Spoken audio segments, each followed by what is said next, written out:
Pernahkah kamu merasa seperti orang asing di hidupmu sendiri? Seperti berjalan di rumah yang kamu bangun, tapi tidak boleh duduk di dalamnya. Seperti kamu harus meminta izin hanya untuk merasa. Pernahkah kamu merasa tidak enak karena kamu marah? Bersalah karena kamu kecewa?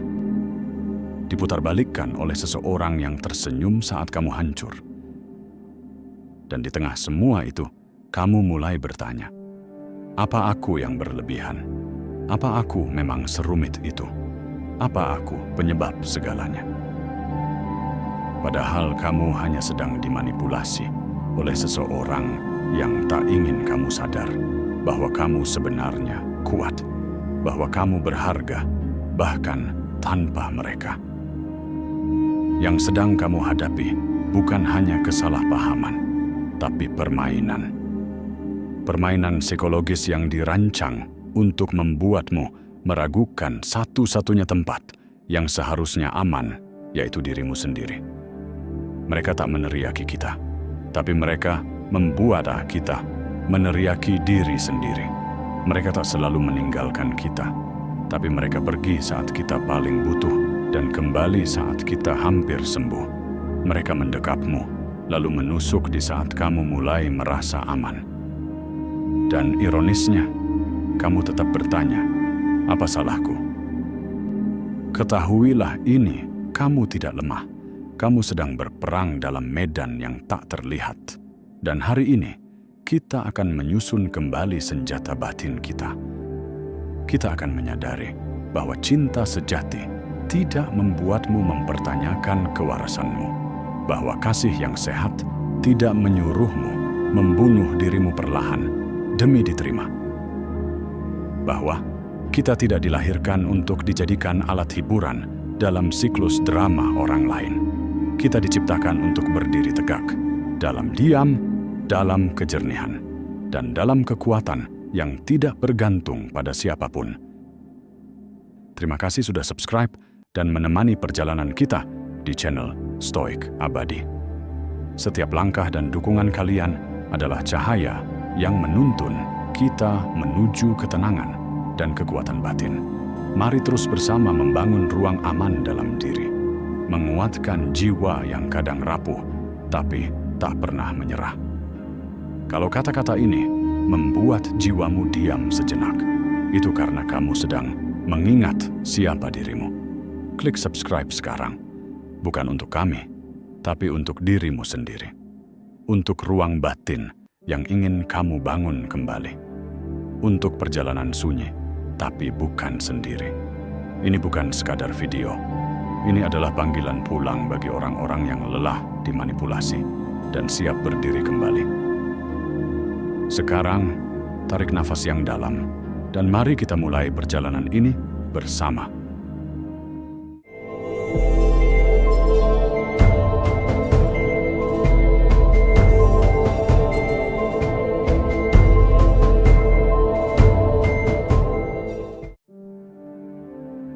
Poin pertama, luka tanpa darah. Kamu tidak lemah, kamu sedang dimainkan. Ada luka yang tak terlihat oleh dunia. Tak ada lebam, tak ada darah, tak ada jeritan. Tapi kita tahu, luka itu nyata. Luka itu datang setiap kali kamu dipaksa meragukan suara hatimu sendiri. Setiap kali kamu merasa perlu meminta maaf karena merasa tersakiti. Setiap kali kamu mencoba menjelaskan perasaanmu hanya untuk dijawab, kamu terlalu drama, kamu terlalu sensitif. Itu cuma perasaanmu saja. Dan perlahan, kamu berhenti bicara. Bukan karena kamu tak punya kata, tapi karena kamu tahu semua akan diputar balik. Epictetus berkata, bukan hal-hal yang terjadi yang melukai kita, tapi penilaian kita terhadap hal-hal itu. Luka itu bukan dari peristiwa semata, tetapi dari penilaian kita yang telah dibentuk oleh manipulasi. Ketika seseorang terus-menerus mengaburkan realitasmu, tujuannya bukan sekadar menang debat, tapi untuk menguasai wilayah batinmu. Seorang Stoik tidak membalas manipulasi dengan ledakan. Ia tidak menjatuhkan orang lain demi membuktikan bahwa ia kuat. Ia berdiri tegak dalam diam. Ia mengamati, lalu menarik diri dari permainan. Karena bagi seorang Stoik, jiwa adalah benteng terakhir. Dan tidak ada seorang pun yang pantas diizinkan masuk ke dalamnya tanpa pengawasan. Bayangkan ini, seseorang memegang pisau, tapi menggunakannya untuk menyusun bunga. Lalu saat kamu berdarah, mereka bilang, itu hanya bunga. Dan kamu mulai mempertanyakan, mungkin aku yang terlalu rapuh? Tidak, kamu hanya lupa bahwa tubuhmu dan jiwamu berhak merasa sakit saat dilukai, meski dengan senyum. Setiap kali kamu merasa berlebihan setelah bereaksi pada perlakuan tidak sehat, tarik nafas. Tanyakan ini pada dirimu sendiri. Apakah aku benar-benar salah? Atau aku hanya sedang ditarik untuk meragukan diriku? Itulah langkah pertama dari latihan kesadaran Stoik. Melihat segala sesuatu sebagaimana adanya, bukan sebagaimana mereka ingin kamu mempercayainya. Kamu tidak lemah, kamu tidak gila. Kamu sedang dimainkan oleh mereka yang tidak sanggup menghadapi dirimu yang sadar dan utuh. Dan dari kesadaran ini, dimulailah latihan pertama, membebaskan batinmu dari skenario yang bukan kamu tulis. Berikut beberapa latihan Stoik praktis, membebaskan diri tanpa melawan. 1. Jeda sebelum merespons. Saat seseorang mengatakan hal yang membuatmu ingin membela diri secara spontan, latih dirimu untuk tidak langsung menanggapi. Tarik napas, dengarkan. Biarkan kata-kata mereka berlalu seperti angin lewat jendela. Lalu dalam batin katakan, ini tidak menyentuh pusat jiwaku. Aku tetap aku. Dan manfaatnya, kamu melatih otak untuk tidak dikendalikan oleh impuls. Ini adalah kekuatan Stoik, reaksi yang disengaja, bukan dipicu. 2. Pisahkan fakta dari gaslighting. Setelah konflik, ambil waktu untuk menuliskan 2 kolom. Apa yang sebenarnya terjadi? Apakah fakta? Apa yang mereka buat kamu rasakan? Apakah narasi? Misalnya, faktanya, aku hanya berkata tidak bisa datang. Narasinya, mereka bilang aku egois, tidak pengertian. Tujuan latihannya untuk menyadari perbedaan antara realitas dan distorsi, agar kamu tidak hidup dalam ilusi yang dibuat orang lain. 3. Bentuk kalimat penegasan diri ala Stoik. Gunakan afirmasi tenang setiap hari, bukan untuk menyemangati, tapi untuk menegaskan arah batinmu. Contoh kalimat Stoiknya, aku tidak bertanggung jawab atas emosi orang lain. Ketidaksetujuan mereka bukan akhir dari integritasku. Aku tidak akan menyerahkan pusat batinku kepada orang yang belum menyelesaikan batinnya sendiri. Lalu kapan ini digunakan? Sebelum bertemu mereka, setelah konflik, saat sedang ragu dan ingin kembali ke suara batin. 4. Latihan malam. Meditasi reflektif Marcus Aurelius. Di malam hari, tanya dirimu dalam jurnal atau pikiran, di mana aku kehilangan kendali atas diriku hari ini? Apa aku membiarkan seseorang mempengaruhi pikiranku? Lalu akhiri dengan kalimat ini, besok aku akan memilih kembali. Dengan tenang, dengan sadar. Tujuannya agar memperkuat prinsip Stoik, bahwa setiap hari adalah latihan baru, bukan penghakiman. Dengan latihan-latihan kecil ini, kamu tidak sedang melawan mereka, tapi kamu sedang memutus tali kendali yang tak terlihat itu. Pelan-pelan, kamu akan melihat, kamu tak perlu membuktikan apapun untuk menjadi damai. Karena ketenangan tidak diberikan oleh orang lain, ia dibangun di dalam. Poin 2. Siapa mereka dan apa polanya? Anatomi manipulasi narsistik. Mereka tidak datang sebagai musuh. Mereka datang sebagai penolong, pasangan, sahabat, atau bahkan mentor. Tapi mereka tak hadir untuk mencintaimu. Mereka hadir untuk mengikatmu, agar kamu tidak pernah lebih kuat dari mereka.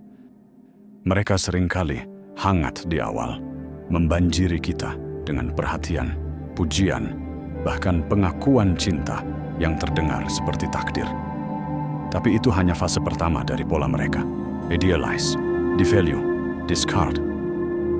1. Idealize, yaitu mereka menjadi segalanya yang kamu mau. Mereka membaca kita. Mereka meniru harapan kita, mencerminkan luka kita, dan seolah mengerti jiwa kita sampai ke dasar. Kita mengira mereka adalah jawaban dari doa yang paling lama kita panjatkan. Padahal mereka hanya mengenakan topeng yang kita buat sendiri.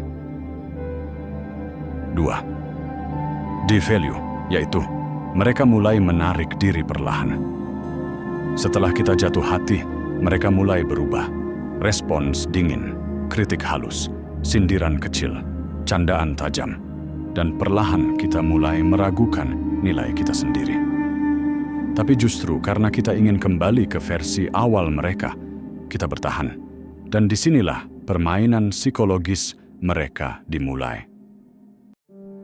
3. Discard, yaitu mereka buang saat kita paling lelah. Saat kita paling butuh kepastian, mereka menghilang, bukan karena kita tak layak, tapi karena mereka tahu kita akan mencarinya. Dan itu memberi mereka kendali. Mereka akan kembali suatu saat, bukan untuk menyembuhkan, tapi untuk mengulang siklus yang sama. Marcus Aurelius menulis, ketika kamu menemukan seseorang yang mencoba menguasai jiwamu melalui pujian atau hinaan, berhentilah. Dia bukan sahabat kebajikanmu. Para Stoik tidak membenci manusia seperti ini. Mereka hanya tidak memberi mereka tempat di wilayah batin. Karena bagi Stoik, seseorang yang ingin mengaburkan kebenaran bukan musuh yang perlu dilawan, tetapi ujian yang perlu diatasi dengan kejernihan dan kendali diri. Latihan Stoik praktis, cara menyikapi manipulator tanpa terluka.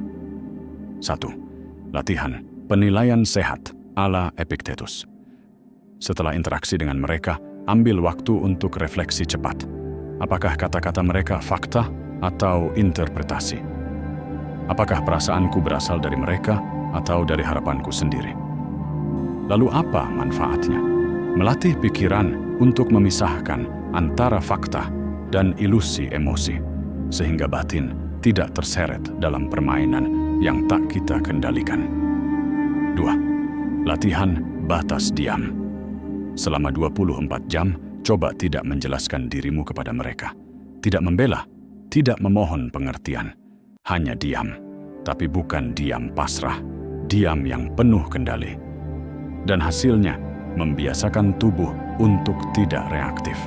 Karena Stoik mengajarkan, diam yang disengaja adalah bentuk kekuatan terdalam. 3. Kalimat penegasan batin ala Stoik saat terpancing. Gunakan mantra ini saat mereka mulai menyentuh titik emosimu. Orang ini bisa berkata apa saja, tapi batinku bukan ruang publik. Aku memilih siapa yang masuk ke dalamnya. Apa yang mereka katakan bukan aku. Aku tahu siapa aku. Dan kapan digunakannya. Saat kamu mulai bimbang dan ingin kembali ke versi awal mereka yang manis tapi palsu. 4. Latihan visualisasi. Stoik, cermin retak. Bayangkan wajah mereka di depanmu, seperti pantulan di cermin. Tapi cermin itu mulai retak, dan setiap retakan menunjukkan sebuah kebohongan, sebuah manipulasi, sebuah ilusi yang kamu percayai karena kamu ingin percaya. Lalu, visualisasikan kamu memungut kembali bayanganmu sendiri dari cermin itu dan menyusunnya kembali. Manfaatnya, mengambil kembali identitas yang sempat terselip di balik topeng mereka. Mereka bisa menyamar sebagai cahaya, tapi batin yang terlatih akan mengenali api palsu dari kejauhan. Kita bukan diciptakan untuk jadi cermin bagi luka orang lain. Kita diciptakan untuk memeluk keutuhan diri dan menjaga api kecil di dada kita tetap menyala dengan latihan, dengan kesadaran, dan dengan kekuatan diam. Poin 3. Luka yang dipertanyakan. Bagaimana gaslighting menghancurkan jiwa? Gaslighting bukan bentakan. Ia tidak datang dengan teriakan. Ia datang dengan keraguan yang ditanam perlahan, seperti tetes air yang tak terdengar, tapi mampu melubangi batu. Dan itulah yang menghancurkan kita. Bukan luka yang langsung terasa, tapi luka yang kita ragukan. Dan bagaimana gaslighting bekerja? Mereka tidak membantah kebenaranmu secara langsung. Mereka hanya bertanya dengan nada sinis. Yakin kamu nggak salah ingat? Serius? Masa sih segitunya? Itu cuma kamu aja yang ngerasa begitu. Dan disitulah letaknya racun. Mereka tidak menyangkal fakta. Mereka membunuh kepercayaan dirimu terhadap persepsimu sendiri. Mereka membuatmu percaya bahwa luka yang kamu rasakan adalah kelemahan, bukan tanda kamu manusia. Efeknya perlahan-lahan seperti kamu mulai ragu pada ingatanmu. Kamu mulai menanyakan kembali semua keputusanmu. Kamu mulai percaya bahwa emosi yang kamu rasakan salah tempat, salah waktu, dan salah arah. Dan tanpa sadar, jiwamu jadi tanah kosong yang siap mereka tanami dengan versi kenyataan mereka sendiri. Seneca menulis, kebenaran itu tetap diam. Hanya kebohongan yang butuh berisik untuk bertahan hidup. Stoik tidak melawan gaslighting dengan emosi. Ia melawan dengan kejernihan. Stoik tahu bahwa tidak semua pertanyaan layak dijawab. Tidak semua keraguan layak diladeni. Dan tidak semua orang layak menjadi cermin dari penilaian kita terhadap diri. Bayangkan, batinmu seperti permukaan air jernih. Setiap keraguan dari mereka adalah batu kecil yang dilempar ke tengahnya. Seorang stoik tidak membuang batu itu. Ia membiarkannya tenggelam, karena ia tahu air akan tenang kembali, asalkan ia tidak terus mengaduknya sendiri. Latihan stoik praktis, melindungi persepsi dan integritas batin. 1. Latihan jurnal kebenaran. Setelah kamu merasa diragukan atau dipelintir oleh gaslighting, segera tulis di jurnal. Apa yang kamu lihat? Apa yang kamu dengar? Apa yang kamu rasakan saat itu? Dan mengapa kamu bereaksi seperti itu? Tujuannya agar meneguhkan kembali persepsi dan validasi internalmu. Bukan untuk membenarkan dirimu pada orang lain, tapi untuk menjaga jiwamu tetap utuh. Kedua, latihan kata penegas realitas. Saat gaslighting berlangsung, ulangi kalimat batin ini.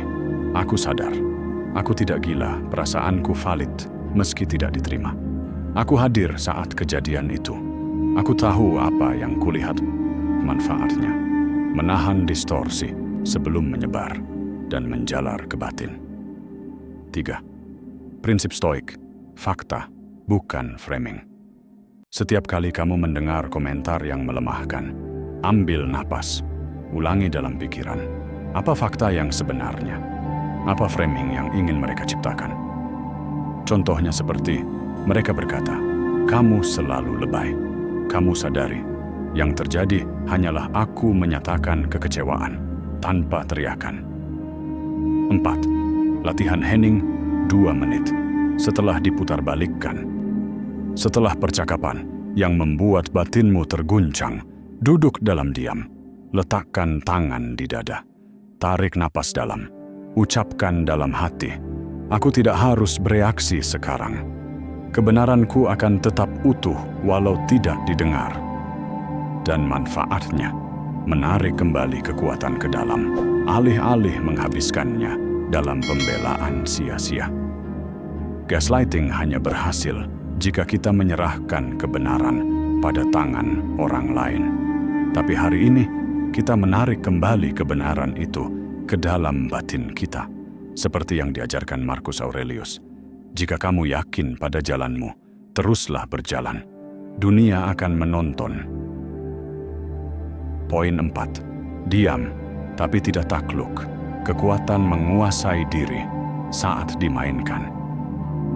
Dalam dunia yang penuh permainan tipu daya, terkadang senjata terkuat bukanlah jawaban keras atau balasan cepat. Terkadang, diam adalah bentuk keberanian tertinggi. Ketika kamu sedang dimainkan, ditarik ke dalam drama yang menguras jiwa, tahan dorongan untuk meledak atau membalas dengan emosi yang sama. Karena emosi yang membakar hanya akan membakar kembali dirimu sendiri. Seorang Stoik tahu, ketabahan bukan hanya bertahan menghadapi badai, tetapi juga menolak untuk menjadi badai itu sendiri. Epictetus mengingatkan kita tidak mengendalikan apa yang terjadi pada kita, tetapi kita mengendalikan bagaimana kita meresponnya. Dan dalam keheningan itulah kekuatan sejati ditemukan. Diam bukan tanda kelemahan. Diam adalah kuasa yang menjaga pikiran dan jiwa tetap utuh. Sekarang pertanyaannya, mengapa diam adalah kunci? Karena ketika kita berbicara dengan kemarahan, kita menyerahkan kendali atas jiwa kita. Kita membiarkan orang lain memancing kita ke dalam medan perang batin yang tak berujung. Namun, ketika kita memilih diam dan menguasai diri kita bisa mempertahankan ketenangan yang membuat pikiran jernih. Kita bisa menghindari memperbesar konflik yang merusak. Dan kita mampu mengamankan kedamaian dalam jiwa yang rapuh. Latihan stoik praktis menguasai diri saat dimainkan. 1. Latihan pernapasan sabar. Saat kamu merasa ingin marah atau membalas, berhentilah dan tarik napas dalam-dalam selama 4 hitungan, tahan selama 4 hitungan, dan hembuskan perlahan selama 6 hitungan. Tujuannya agar meredam reaksi impulsif, memberi ruang bagi pikiran untuk jernih. 2. Latihan pecahkan gelombang. Bayangkan setiap dorongan amarah atau balas dendam seperti gelombang yang datang menerjang. Kamu tidak melawan gelombang itu, tapi memilih untuk berdiri teguh, membiarkannya melewati tanpa mengubahmu. Dan manfaatnya, membentuk jarak emosional yang sehat terhadap provokasi. 3. Refleksi malam hari. Sebelum tidur, tulis ini. Apakah aku bereaksi sesuai nilai dan prinsipku hari ini? Di mana aku kehilangan kendali? Dan apa yang bisa aku lakukan berbeda besok? Manfaatnya untuk melatih kesadaran diri dan perbaikan berkelanjutan. 4. Kalimat penegas diri. Ulangi dalam hati saat tergoda merespon dengan kemarahan. Ketabahan adalah kemenangan yang sebenarnya. Aku memilih damai daripada menang, dan aku kuat karena aku mengendalikan diriku, bukan karena aku menguasai orang lain. Ingat, kita tidak lemah hanya karena memilih diam. Justru disitulah letak kekuatan batin yang tidak bisa dijamah. Kekuatan yang membuat kita tetap berdiri teguh saat dunia berusaha menjatuhkan. Poin 5. Memahami batasan. Kapan harus bertahan dan kapan harus melepaskan. Dalam perjalanan jiwa yang berani menghadapi dunia, salah satu seni tertinggi adalah memahami batasan. Bukan hanya batasan orang lain yang perlu kita kenali, tetapi terutama batasan kita sendiri. Ruang di mana kita menjaga kehormatan batin. Terlalu sering kita salah sangka bahwa bertahan adalah tanda kekuatan. Namun, keberanian sejati terkadang adalah keberanian untuk melepas hal-hal yang merusak keseimbangan batin dan memecah kekuatan kita. Marcus Aurelius berbisik kepada kita melalui waktu. Kendalikan apa yang ada dalam kekuasaanmu. Lepaskan yang tidak bisa kau kendalikan. Mengerti kapan harus bertahan dan kapan harus melepaskan adalah pelajaran pahit yang hanya dipelajari oleh jiwa-jiwa yang kuat.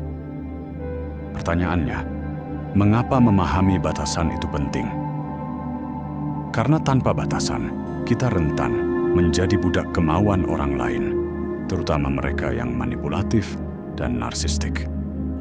Kita menjadi sumber penderitaan sendiri dengan terus-menerus berjuang untuk hal-hal yang sudah melewati titik perbaikan. Latihan stoik praktis, memahami dan menegakkan batasan. 1. Tuliskan batasan pribadi. Buat daftar apa saja hal yang tidak boleh dilanggar oleh orang lain dalam hidupmu, baik secara emosional, mental, maupun fisik. Manfaatnya untuk menguatkan kesadaran diri dan memperjelas ruang batin. Kedua, latihan katakan tidak dengan tegas. Berlatih mengatakan tidak dalam situasi kecil sehari-hari yang membuatmu merasa tidak nyaman tanpa rasa bersalah. Manfaatnya untuk melatih keberanian menetapkan batas tanpa kehilangan integritas. 3. Meditasi ketidaktergantungan. Renungkan bahwa kebahagiaan dan ketenangan batin bergantung pada penguasaan diri sendiri, bukan pada persetujuan atau pengakuan orang lain. Manfaatnya agar mengurangi kecanduan akan validasi eksternal. Keempat, evaluasi hubungan dan energi. Secara berkala tanyakan pada dirimu, apakah hubungan ini memperkuat atau melemahkan ketenangan dan kekuatanku? Jika melemahkan, pelajari seni melepaskan dengan penuh hormat. Kita tidak dipanggil untuk menanggung segalanya. Kita dipanggil untuk menjadi kuat dalam memilih apa yang pantas mendapat tempat dalam jiwa kita. Dalam melepaskan, kita bukan kalah, tapi kita berkuasa. Pada akhirnya, kita semua berada di medan pertempuran batin yang tak terlihat oleh mata dunia. Kita menghadapi kekuatan yang mencoba menggoyahkan jiwa, yang berusaha menjatuhkan kita dengan permainan manipulasi dan bayang-bayang narsistik. Namun, kekuatan sejati bukan terletak pada siapa yang bisa menguasai dunia luar, melainkan pada siapa yang mampu menguasai dunia dalam dirinya sendiri. Kita bukanlah makhluk yang rapuh dan lemah. Kita adalah api yang bisa membakar segala kepalsuan dan tipu daya. Kita bukan budak emosi yang hancur oleh amarah, kecemasan, atau luka lama. Kita adalah penguasa diri yang mampu memilih untuk tetap tenang dan tegar, meski badai terberat menerpa. Latihan stoik bukan tentang menenangkan dunia, melainkan menenangkan diri, agar dunia tak lagi memiliki kuasa untuk mengguncang kita. Seperti Marcus Aurelius berkata, jangan biarkan apa yang tidak dapat kamu kendalikan menguasai dirimu. Hari ini, kita belajar untuk memutus rantai manipulasi, mengendalikan emosi yang merusak, dan berdiri sebagai batu karang di tengah lautan yang bergelora. Kita bukan lemah, kita sedang diuji, dan setiap ujian adalah batu loncatan menuju kekuatan batin yang sesungguhnya. Jadilah cahaya yang tak bisa dipadamkan oleh kegelapan, karena pada akhirnya dunia mungkin terus berputar liar, tetapi jiwa kita akan tetap teguh, tak tergoyahkan, dan merdeka. Kalau latihan ini menyentuh batinmu, bantu kami tumbuh. Klik subscribe dan jadikan filosofi ini sebagai penuntun setiap minggumu. Izinkan kami menemanimu dalam perjalanan batin yang sunyi namun kuat ini. Latihan mana yang paling menyentuh jiwamu? Apa pengalamanmu saat mencoba menghadapi kekacauan batinmu sendiri? Ceritakan di komentar. Suaramu mungkin jadi cahaya untuk jiwa lain yang masih tersesat. Jika kata-kata ini menyentuh batinmu, mungkin jiwamu sedang memanggilmu pulang. Ikuti perjalanan ini bersama kami di Stoik Abadi, tempat di mana ketenangan, kekuatan, dan kebijaksanaan menjadi jalan hidup. Terima kasih telah hadir.